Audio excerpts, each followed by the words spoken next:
They say, and a little child shall lead them. Well, in this case, it's a college-age student. In tonight's We Stand Together, we speak with a young man at Indiana University who's striving to make systematic changes. News 8's David Williams takes us to Bloomington. He is a junior at Indiana University and working hard to be a force for good on campus. His name is Ky Freeman.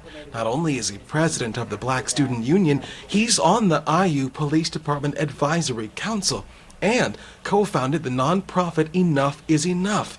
Earlier this year, through his organization, he organized a march in June where he says more than 4,000 people showed up to address police brutality and hold police responsible. You co-founded the organization Enough is Enough. What is that organization and how do you use it to create change at IU's campus and in Bloomington? So the Enough is Enough coalition was kind of started, in response to the social injustice and the political unrest that was going on in the nation. So with that, co-founding that with, Selena Drake, Selena Tesfaye-Gorgas, we really did it to address the inequalities within the Bloomington community. So where we're looking at, disparities in policing, we're looking at various things where we're talking about voting now is a big initiative that we're focusing on, just to get people more involved in this conversation of, having your voice heard. You are on the IU Police Department Advisory Council. How do you use that position on the inside to change systems from the inside? Well, in order to truly change a system, you have to be within it, because to understand it, to be from my understanding. Simply because there's a lot of misinformation that goes out. So you have the opportunity to talk directly to the source and get all the information that you wouldn't necessarily get. And I think right now, the radical idea for all of us is to not understand each other right now.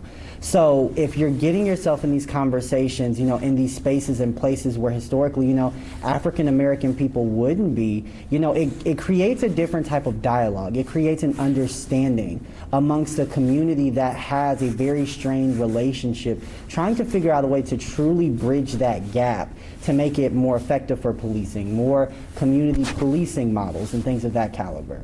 Tell me about your philosophy. Why is it so important for people to look inward and understand everything about who they are as a person and where they fit or function in society? So for me, it's fascinating because, I've always said, I've been fighting all of my life because of, the intersectionality of, me being black and me being, a queer man on top of that.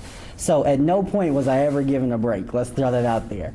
So when you're talking about this conversation of, Black Lives Mattering and things of that capacity, we're asking you now to bring all of your identities at one time and not to prioritize either one of those, because all of these things are indisputably connected to who you are. And I think that's what makes this movement so amazing, is because it's not a monolith anymore, and it's challenging those very stereotypical, narrow views of what blackness is. What is your message to Central Indiana?